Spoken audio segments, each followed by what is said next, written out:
All right, hey you guys, Mike Blackstone here with Taking Flight. I've had the honor and the privilege of flying to Maui this week on a rescue mission with American on the Boeing 777-200. We've offered our services at the airline to fly out to Maui to provide support of critical supplies and gear that's coming in, bringing water and medical supplies and personnel into Maui to help with the efforts of what's happened there. If you haven't heard, in Maui, there's been a wildfire and multiple wildfires that have spread across the island, primarily the most devastating of which is in Lahaina.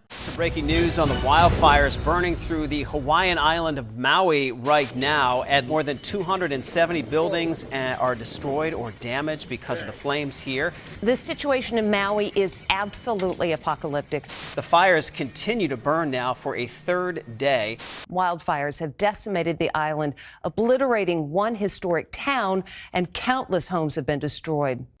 And this is a critically important town to the residents of Hawaii, and from a historical standpoint, it was the center and the capital of Hawaii for many years, and a historical center for over since like the 1820s. Lots of really great old buildings and churches, and King Kamehameha made his home there. I believe this is a very important town to the Hawaiian culture.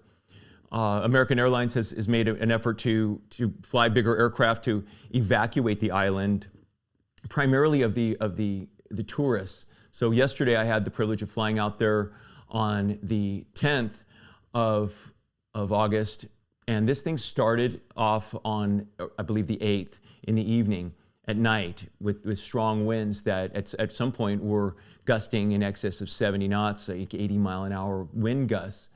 And what's crazy about what happened there was the kind of the inability for the alert systems in Hawaii to notice it and to really warn people of what's happening. And it happened at night, and it happened, in kind of a desolate area. I mean, at night, if you've ever been to Hawaii, and many of us have, and have spent many years traveling to Hawaii, and I love Hawaii and Maui in particular. It's a beautiful, wonderful place, and it kind of gets really dark and quiet at night, but when something like this happens, the warning systems should still be in place, and it seems that those seem to have failed.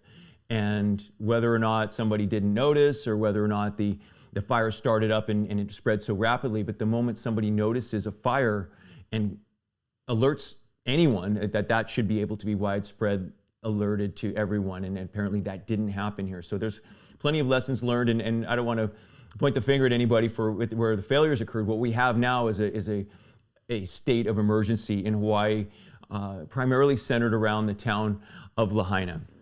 And I'm looking at the news this morning. I'm on ABC News, and it's talking about literally just a few minutes ago. And of course, it keeps updating. So go on to Google and search for Maui fire updates, and you'll find the latest. But right now what I'm seeing is Maui wildfires live update. Lahaina resembles a war zone. And it looks as if like a bomb went off there. And it's incredible, the devastation and the fear that this thing must have caused to the members of this town. It's showing at least 55 people so far have been confirmed dead, and over 80% of the town has been destroyed.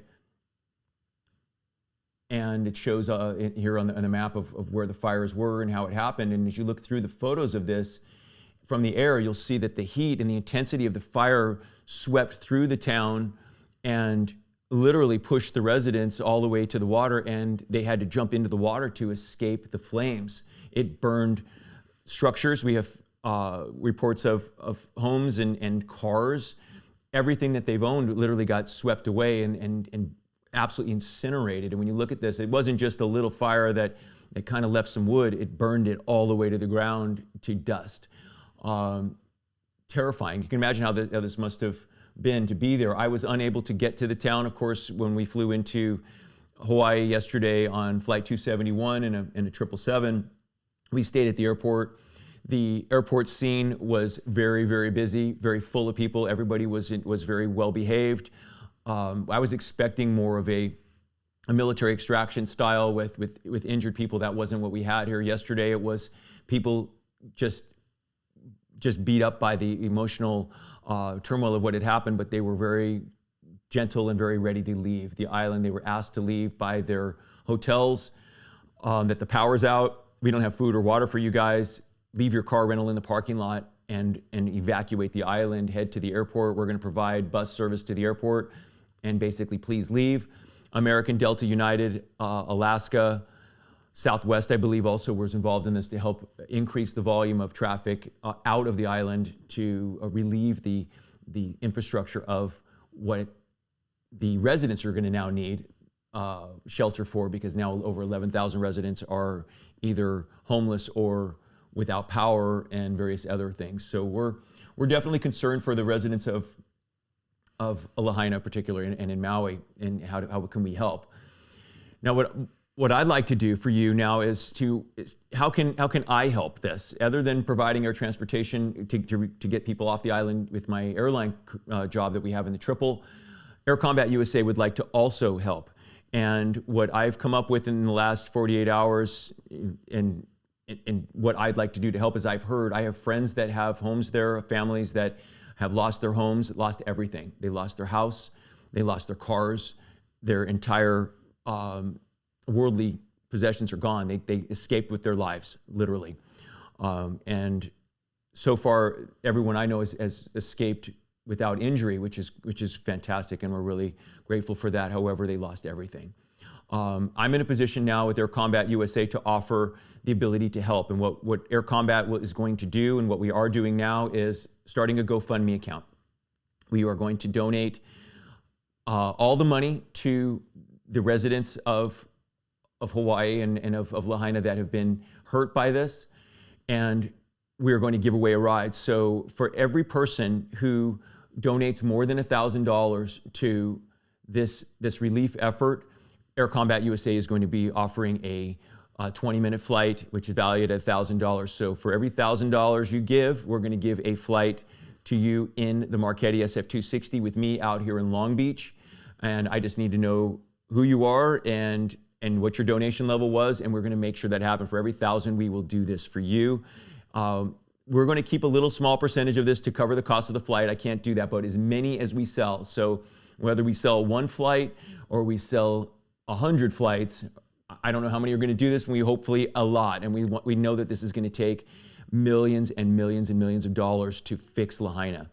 We can't bring back the historic buildings that are gone, but we can help these folks rebuild and move on with their lives, and bring the charm and love that Hawaii is known for back to what it was. So help us do that for Hawaii. I have a soft spot in my heart for Hawaii. I would love to do this for you, give you a flight. That's what I have to offer. Please donate to our GoFundMe account to help those who've been really, really devastated by these horrendous fires in Maui. And I will look forward to seeing what we can generate, and we'll give you an update as soon as we have one to give you. So thanks for watching Taking Flight with me. My name is Mike Rocket Blackstone. We'll see you in the next episode.